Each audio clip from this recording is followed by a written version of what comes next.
चालू केलं. Sine wave जी आहे ती आपल्या ऑसिलोस्कोपपर्यंत येते की नाही हे टेस्ट करून घ्यायचं. या प्रॅक्टिकलचं पहिलं हे पार्ट हा. प्युअर साईन वेव्ह तुम्हाला अशा प्रकारे दिसली पाहिजे.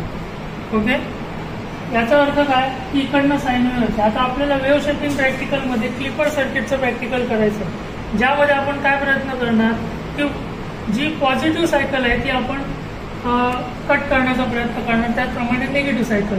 हे क्लिपरचं प्रॅक्टिकल आहे. सगळ्यात पहिली काय करायचं, मग जे काय आपलं इनपुट आहे ते क्लिपर सर्किटच्या इनपुटला द्यायचं आहे. ओके, इथे मी हे क्लिपर सर्किट डिझाईन केलेलं आहे, ज्यामध्ये क्लिपर सर्किटमध्ये आपल्याला फक्त डायोड आणि एक रजिस्टर पाहिजे. डायोड कुठचाही चालतो आणि रजिस्टर तुमचा 1 किलो ओमचा आता आपण वापरला घेतलेला आहे. ठीक आहे, त्याप्रमाणे जोडणी करून घ्यायची. आता याचं जे आउटपुट असेल, जे ग्राउंड असेल ती कॉमन राहील.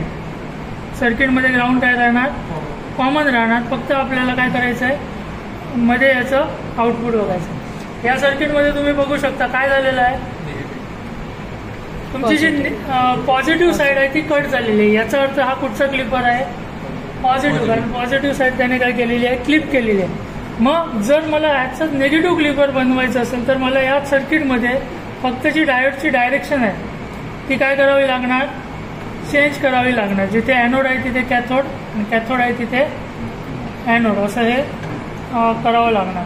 ठीक आहे, हा डायोड मी काय केला, डायरेक्शन चेंज केली.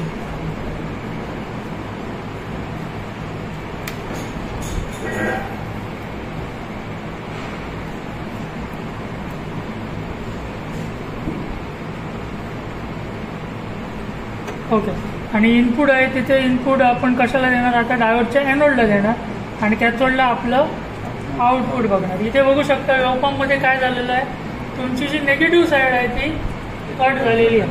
आणि या सर्किटमध्ये तुम्ही बघू शकता एक तुम्हाला इथे काय भेटते, पल्स कशी भेटते खाली, ती पण आपण क्लिअर करू शकतो with help of another component. ठीक आहे, हे प्रॅक्टिकल झालेलं.